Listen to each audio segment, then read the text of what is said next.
Welcome to the Building Texas Business Podcast. Interviews with thought leaders and organizational visionaries from across industry. Join us as we talk about the latest trends, challenges, and growth opportunities to take your business to the next level. The Building Texas Business Podcast is brought to you by Boyer Miller, providing counsel beyond expectations. Find out how we can make a meaningful difference to your business at BoyerMiller.com. And by your podcast team, where having your own podcast is as easy as being a guest on ours. Discover more at yourpodcast.team. Now here's your host, Chris Hanslick. In this episode, you will meet Brian Freedman, president of the Bay Area Houston Economic Partnership. Brian shares how his organization works to recruit, retain, and expand primary employers in the greater Houston Bay Area region. Brian, I want to welcome you to Building Texas Business. Thanks for joining us today. Hey, thank you, Chris. Honored to be here and great to catch up. Yes, likewise. So let's start with you're the president, and the organizational name's kind of long. It's Bay Area Houston Economic Partnership. Tell the listeners a little bit about what that organization is and what it does to kind of put the rest of our conversation into context. Sure. So BayHEP is the short version of it. So we're the regional economic development group in kind of the, as I like to say, in the Houston-Galveston region, we're 3 o'clock to 6 o'clock on the watch face, right? So we kind of go out 225, all the municipalities and cities going out east, and then going down south 45. We go a little west of 45, but that 3 o'clock to 6 o'clock.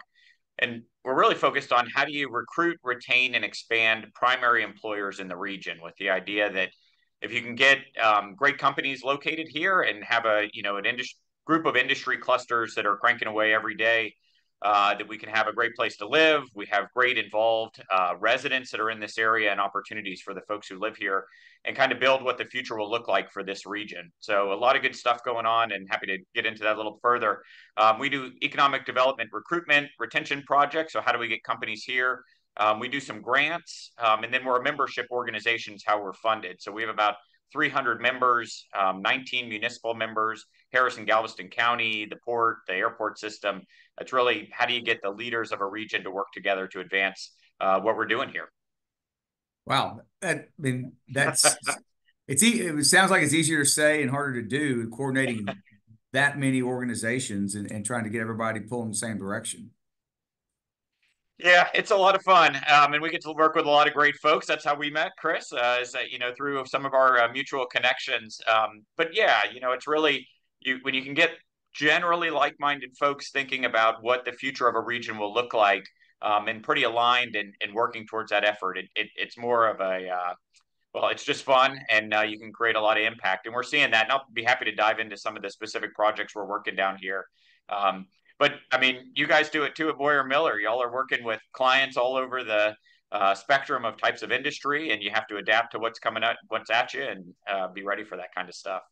Yeah, no doubt. So let's jump into some stuff. Let's talk first, because when I think of your area, obviously the first thing that comes to mind is NASA, and all that's going on around that, and that leads me to technology and innovation. So what are some of the emerging technologies or trends that you're seeing that are kind of helping shape the future of Texas and kind of the business opportunities, at least in your region and for Texas? Yeah. So I call it kind of the big five on the industry cluster. So everybody thinks about this area for NASA, which we love, right? Because it really is a crown jewel out here. But I call it the big five, right? Maritime and all the associated logistics with the port, aerospace and aviation. So NASA, but also the great work that the airport system is doing with Ellington and Hobby, tourism and recreation, healthcare and all the hospitals that have campuses down here, and then specialty and petrochemical and the energy industry partners. And every one of those ecosystem has a ton of stuff going on. So I'm happy to talk about some of those more granular, but a couple of observations. One is that often overlooked in this community, and really an asset to the greater Houston region, is Ellington Field, Ellington Airport, the spaceport. And if you haven't seen or heard about it, the work that's going on at the spaceport, they have 3 new beautiful buildings One is occupied by Intuitive Machines, who just put the first commercial lander payload on the surface of the moon. One is occupied by a company called Axiom that's building the next generation of commercial spacesuits and the next generation space station. And Collins, who do spacesuit design and are building and maintaining the current spacesuits. They've set up huge facilities down there, and so new stuff coming on. But I'm equally excited about, just across the runway is the 147th Reserve Group. So there's a reserve unit out there, a reserve base, and the defense opportunities are pretty exciting. So that's highlighted by the 147th, but almost every branch has a reserve unit out there, save the Space Force, and we're working on that. And so the opportunities with defense manufacturing to come out to do more work in Houston in some of their innovation units, and as mundane as it sounds, some of the procurement opportunities, because when it comes to contracting, having a group of folks here would be a great opportunity for Houston businesses to then pipeline the work that they're doing into the broader defense industry, which can be really exciting. One other thing I'll mention, Chris, is if you just look at the path of predictable growth for Houston, right? It keeps going out, and we see that on our freeways every day. So there are growing pains that come with that. Right. But for our region, it's that steady march down Interstate 45. And so while Clear Lake, League City are starting to get to fully built out, and we're looking at what does the next generation of building look like, what's redevelopment look like. For communities, Dickinson, Hitchcock, Santa Fe, to some extent Texas City, although they've got quite an industrial complex too, there's still space. And so it really brings up the opportunity of we can handle big projects, and whether they're industrial or tourism, there's a lot of opportunity that comes with that. And so as folks, as we get built out further and further, those cities that were, they've always been important cities for the regional ecosystem, but they become major players. And so it's exciting to be able to work with them on that stuff. Sounds like a lot of opportunity for real estate development, both residential, retail, commercial, industrial, kind of all sectors are going to be playing a big part in that ongoing development in your region. Exactly right. And part of the fun part is, every municipality has different targets of what they view their economic development to look like. And so we get to work with all those cities where some may be really focused on industrial, some may want to be bedroom communities and be focused on residential. Our task is to support those municipalities in this region and identifying good players to bring to the table. So who are people that we do want to partner with that can follow through on the projects, that can complete them and make them successful. That's great. I think I saw recently in the news, the state of Texas, I think it's had something along these lines, but it's like a fund for space related projects. And I know I don't know the name, and you'll help me with that. But I seem to recall the governor being in town and making some big announcement right after the first of the year. Tell us a little more about that. Exactly right. So last legislative session, primarily spearheaded by State Representative Greg Bonin, who's also a Friendswood resident. He's a neurosurgeon by day and State Representative, Chairman of the House Appropriations Committee during the legislative session. He had this kind of vision of how does the state become a major player in the aerospace community that's been primarily a federal and private industry ecosystem. And so under his vision and with support of the state legislature and certainly the governor, they put a bill that kind of outlined a direction for the state to engage and the resources behind it. And it does a couple of things.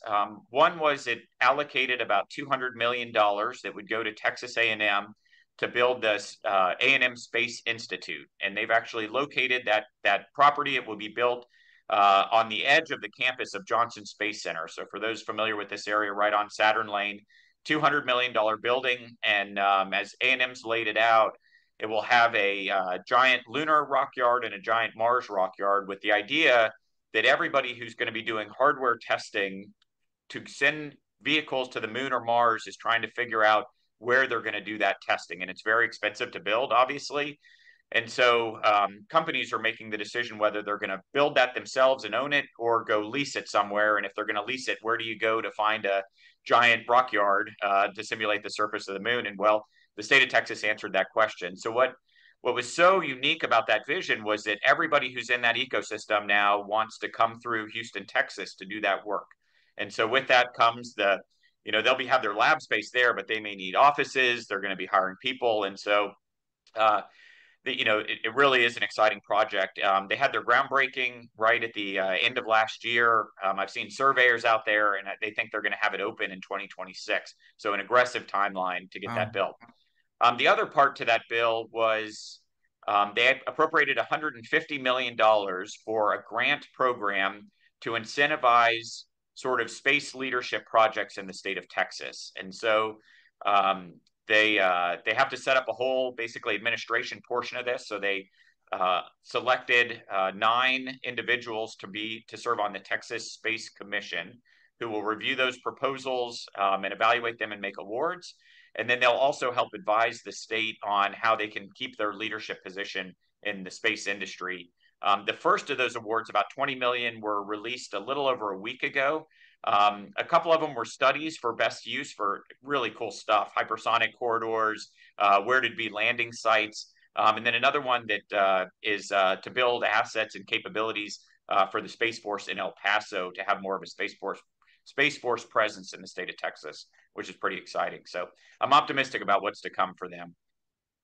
Yeah, that sounds very exciting, especially the concept of the $200 million grant to A&M and what that will do to attract other businesses that might relocate somewhere else and bring them here, and then all the ancillary things around hiring and jobs, et cetera. So that's very exciting news, and I think it'll be just around the corner. Let's maybe talk a little bit about, you mentioned maritime and the port, and most Houstonians and people know, the Houston port is a significant asset for our area. Anything going on there that's new and exciting? Any kind of innovation that you see? When you're working with those entities and I guess the Port Authority itself. Yeah, well, maybe the first thing when you talk about the port is you're absolutely right, just how important they are to all of Houston, but to the country. I mean, the scale of the port is hard to appreciate when you just look at the numbers, but the numbers are just staggering, the amount of capability that comes through there. And the innovation really is on the logistics and management for how they move, whether it's containers, the container terminal organization, and how that whole orchestra is operated, and the capabilities from there is that the cranes getting stuff unloaded, then onto the trucks or rail or whatever the mechanism to get it out, and then get it distributed to wherever it's going, is pretty incredible. And so we're fortunate to have them. We just hosted the new port CEO, Charlie Jenkins, who's a phenomenal leader, has a career in service of the port, is the right guy to lead that organization into their next chapter. But he made this comment kind of in passing that the port's operations are about a $3 billion a day operation, and you just go, oh my, a day Wow. of economic impact that go into that. The scale is really something impressive. And that's all the trickle out and secondary effects, but it's amazing. The big thing that's going on with them right now is Project 11. That's the deepening and widening of the channel that'll allow additional capacity to go in there. And it's really writing the story for what the next chapter of the port's future is, and Houston as a trading hub is. And so it'll allow for larger ships to come through. The additional investments they're making will allow faster turn and movement of all the goods that are on there. So a lot of good stuff going on. I guess the last thing I'll say is anybody who's driven 225 sees all those trucks, and I drive it pretty regularly and see that too. And as much as nobody likes driving next to a giant 18-wheeler, every one of those trucks is jobs and prosperity for our region. And so, the next time you're driving there and you see 100 trucks going down 225, that's our economic prosperity moving around our region and candidly around the country. It's good stuff. It's a good point. Yeah, I mean, it's you wouldn't want the roads to be empty and no trucks moving. I mean, that's not a good sign. So, feel blessed that we have all that, in our area and driving all kinds of different prospects and opportunities for people. So when you are working with, let's talk a little bit about these member organizations and all the different moving parts. What are you doing? How do you, I guess, keep things organized and people kind of moving in the same direction? I would think that in itself is a full-time job. Yeah, it's a lot, but it's good stuff. I guess I'll start with a phrase that I kind of live by, which is we have a lot of stuff going on, and so we'll find something to get on about, right? We can always find something to work together on.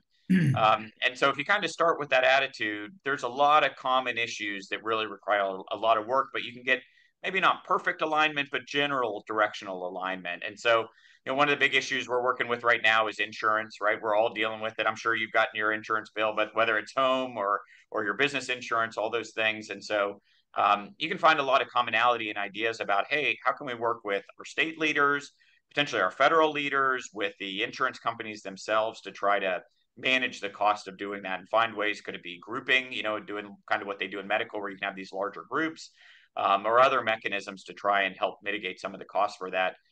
I'm getting a little granular, but you can find these little pockets where you can go move the ball down the field and get general alignment. And so we spend a lot of time doing that. But we are very fortunate that our membership, and generally this is kind of a Texan spirit type thing, is, hey, how do we go get some stuff done? Right? Yeah. We want to go work on some stuff. We want to go work on it together. Generally, it's a rising tide mentality. And I spent a good portion of my career in industry, and there are times where we compete like crazy, and that's fun, and makes great products and great opportunities for our customers.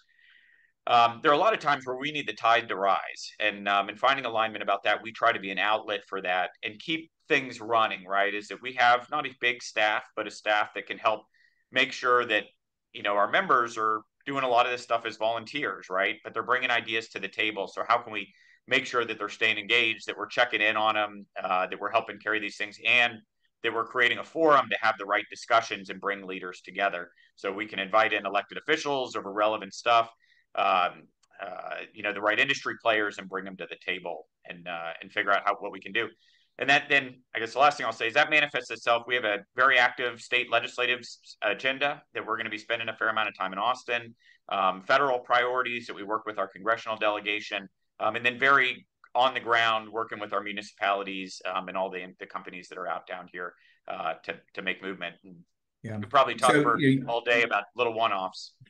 Well, it is, the legislature is in session, so I know that creates a busy time for you. You talked a lot about some of the opportunities, and I hope we can talk some more about that. But I do want to ask you at this point, what are some of the headwinds that you see, this region and specifically kind of where you are, that could be out there that you got to try to deal with to get ahead of or navigate through?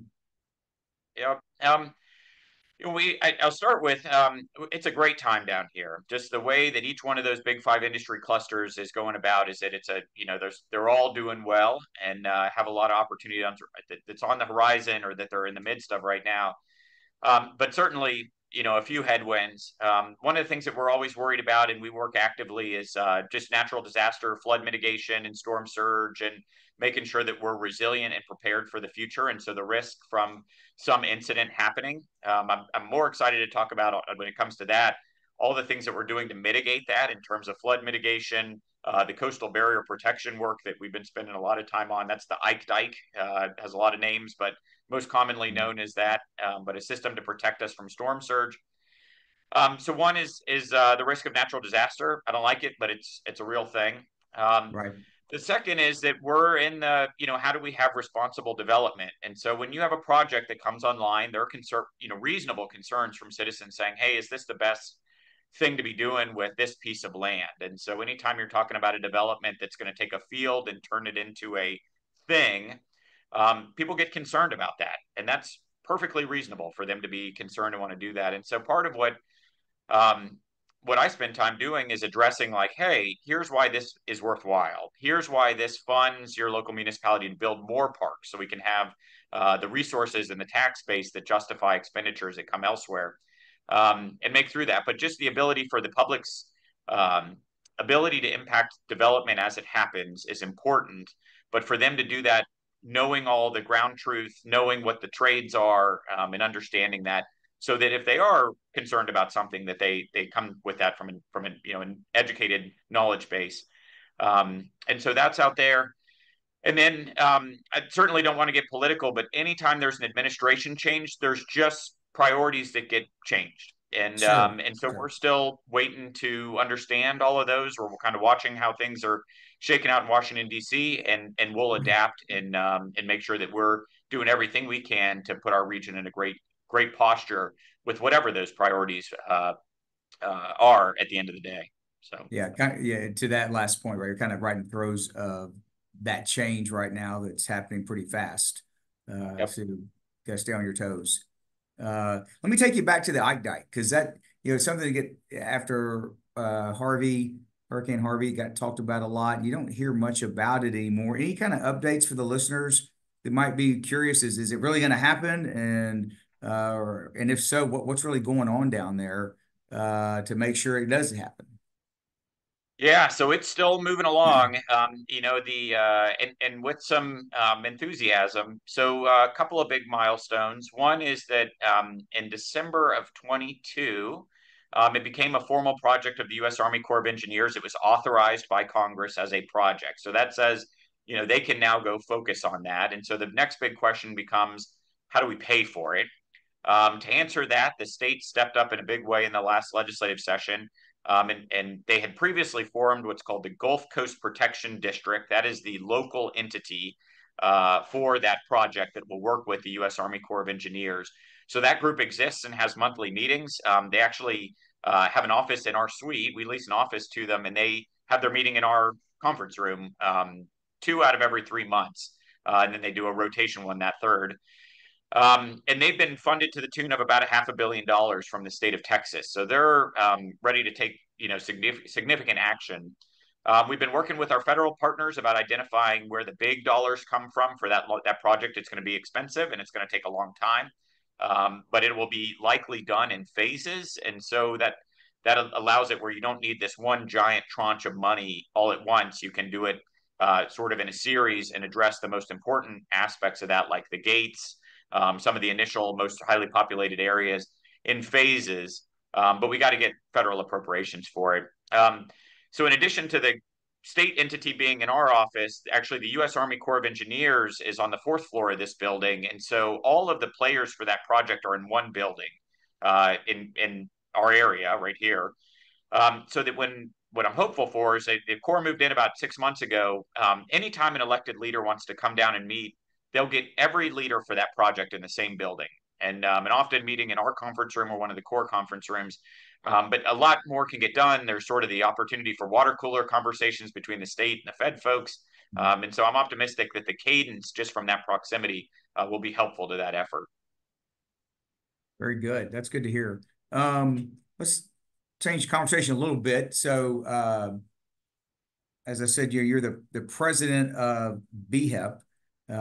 You mentioned your staff. Let's talk a little about leadership. How would you describe your leadership style, and how do you think that's evolved kind of as you've been in this role? Yeah, well, I don't know that I can quantify it terribly well, but I'm a kind of, hey, all hands on deck, and let's all just lean into wherever we're going, right? And I kind of have that expectation of our team that we're have a clear set of priorities generally around the growth of this region and the projects that we're undertaking, and that we're just leaning into them all the time and focusing that. I love getting down and into projects. And so that's, as I've been on this journey, that's been one of the big focus points to me is that, you need a team to get this amount of stuff done and the size of these projects and the scope. And so the ability to trust in the team and lean on them and let them go run with the ball is really important. I've been extremely fortunate that we have a great staff and we have a great membership base that we can lean on to help go bring those things to fruition. But it's a lot of fun coming to work. I think the team has a great time and enjoy the work that we do.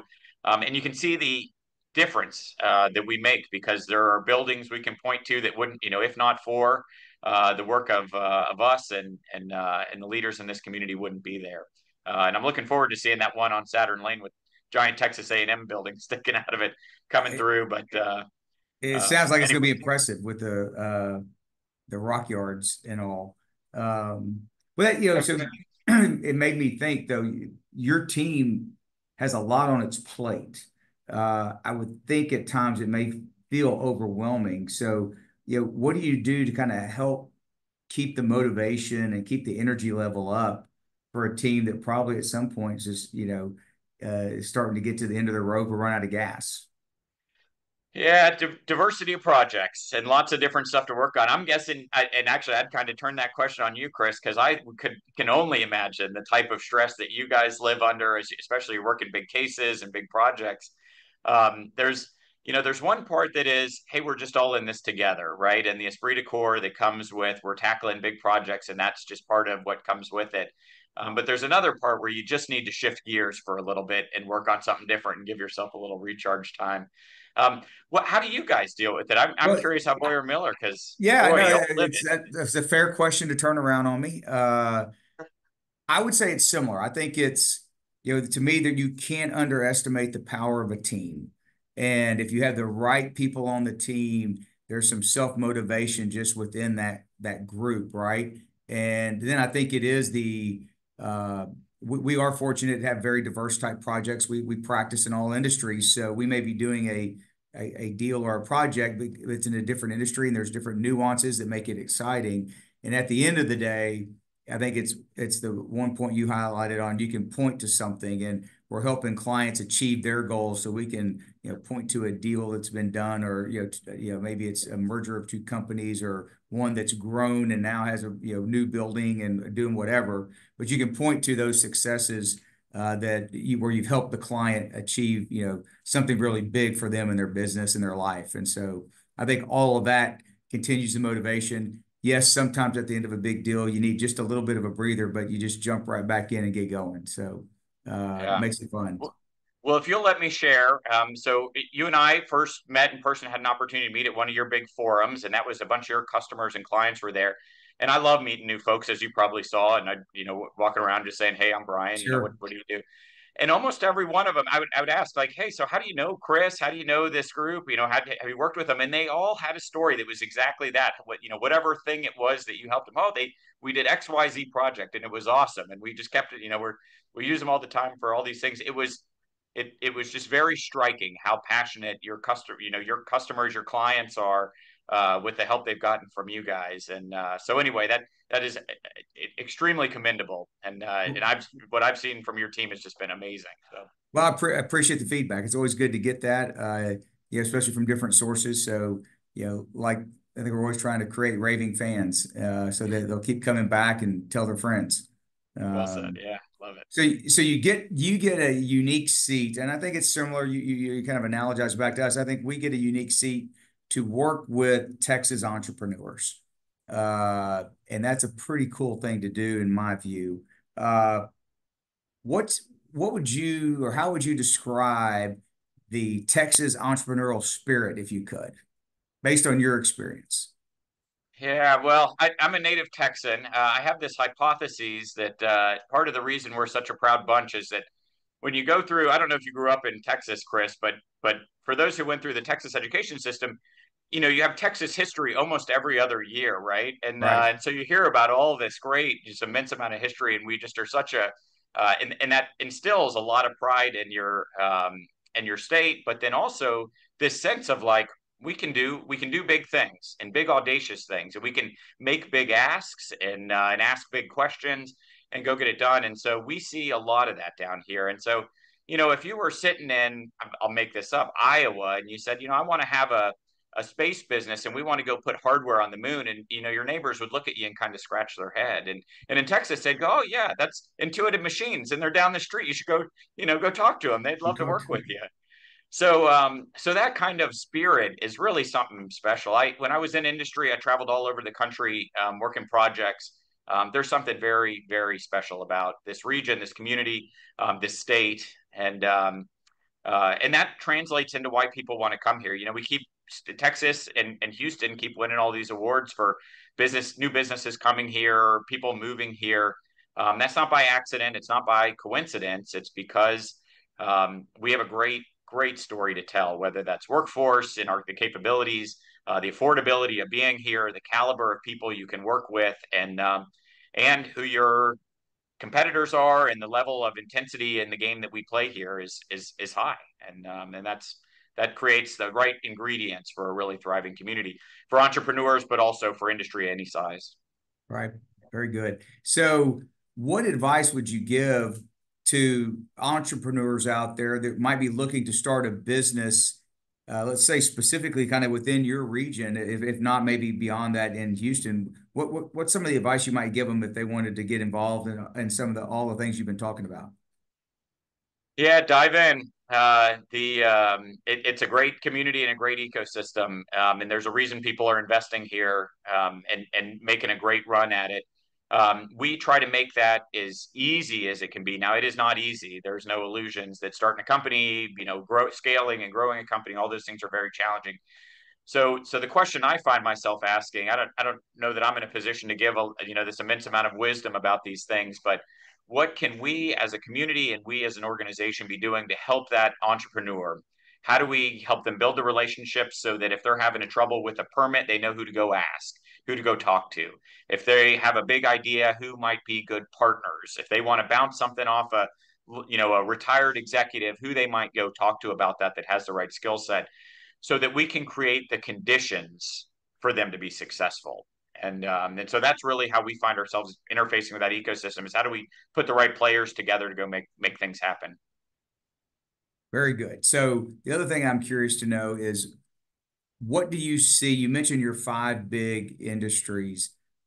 What have you observed of those industries working together to create innovative ideas to help each other? You got to move forward.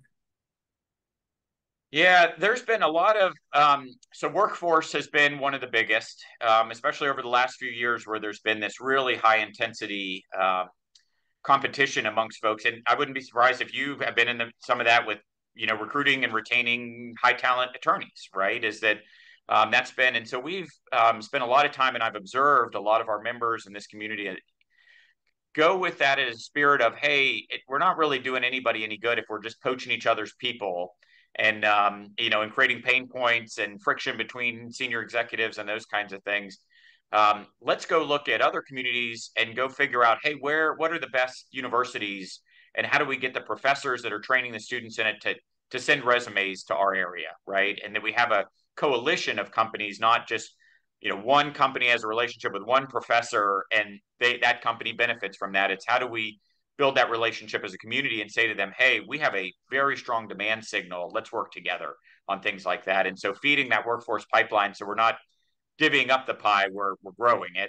And so on the workforce side, I hate to be cliche because everybody's talking about AI, but we've had a couple of membership meetings about it. We've been working with partners about integration of it. We've adopted different technologies that have come out of it. But that stuff really, I mean, it's the wave that we're living in right now. And so the integration of that into systems, both the how to do it and the mitigation of risk. I think I saw over the weekend that the new DeepSeek had a big, not terribly surprised, but had a giant data leak and compromise.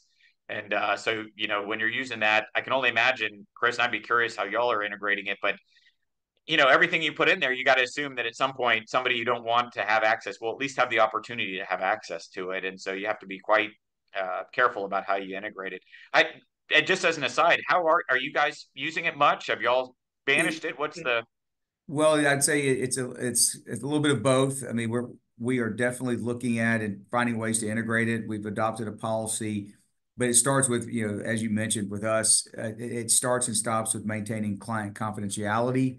So there's some systems out there through recognized kind of legal researchers. So Westlaw comes to mind, where they developed an AI tool that is solely within their database. So it's secure, it's all legal. You don't have to worry about. You still have to check things, right? The human element of that. But if you're searching, for example, using the AI tool within Westlaw, you don't have to worry about the fake cases you've seen in the news. But our attorneys, if you're going to use it, it has to be approved, and we, through the firm, which are only a handful. You can't use anything outside, and everything has to be double checked by a person to make sure for accuracy, et cetera. But so it is. I mean, the confidentiality side is a real concern, not just for law firms, for everybody, any company using it. And unfortunately, that's just going to be more and more what we see, right? The more that we're moving everything to cloud. You're going to have people coming after it to try to, on the bad side of that. And certain countries, it's not illegal to be a hacker. So it's just, that's the world we live in now. Yeah. Well, Brian, this has been a very interesting conversation, and the last time we spoke, I came away with the same feeling, and that is we talked a lot about a lot of opportunity going on in the 3 to 6 o'clock region of Greater Houston, and we didn't even scratch the surface, I'm sure. But my takeaways have been, it doesn't matter what industry. It doesn't, again, I said earlier, you always kind of automatically think of space and NASA, but it's every type of business you could think of, an industry you could think of. Sounds like you've got ample opportunity for businesses and entrepreneurs to start, grow, expand, and be there and thrive. Well, perfectly said. And I hope we get I think we get a recording. I may use that in some of our promotional material, Chris. That's exactly right. Great time, great place to be, and welcome folks to reach out to us to help however we can if they're interested in looking at opportunities down here for that. Before I lose you, Chris, one of the favorite questions that you had sent over that I wanted to ask you that you didn't get a chance to ask is, what your favorite recreation vacation spot in the state of Texas is? Well, I'll answer that. I was about to ask you that. I would say if it's kind of a vacation spot in Texas, it would probably be anywhere along the Texas coast to relax a little bit and get some fishing in. Perfect. I love it. How about you? We are huge campers. Like we love going camp. My kids are 8 and 11, and we have state parks pass. And so any day I'm in a state park is a good day for me. But Inks Lake is one of my favorites, and McKinney Falls. Between the two of those are my top two right now. But we've probably been to 15, and we just are checking off the box to hit them all, and maybe we'll upgrade to national parks as we get a little bit older. But I love visiting our state park system. They're just absolutely wonderful. That's great. Okay, last question. You're a native Texan, so do you prefer Tex-Mex or barbecue? Oh, I feel like that question's going to get me in trouble. But if you made me choose, I'd pick barbecue. I'll eat it all day, every day, as it Very shows. good. Very How about good. you? How about you? I think it's a tough one. So I've had some guests. It depends on the day. I probably lean Tex-Mex more than barbecue, but I love the restaurants now that are combining the two. So brisket tacos or brisket nachos or something like that. It's a great combination. Yep. Yeah. There should be an answer, all of the above there. So Yeah. Well, because we're getting close to the rodeo time in Houston, so I'll have to go with barbecue for now, and then back to Tex-Mex, I guess. well said. Well, I look forward to seeing you at the kickoff event where we get to go sample a little everything. Deal. That sounds good, Brian. Thanks again for taking the time. Really appreciate your friendship and definitely appreciate what you and your team are doing for all the things business down in the Bay Area. Well, right back at you, Chris. Thanks for your leadership and all the great work you're doing with your team. Appreciate the opportunity to visit with you today. Thank you.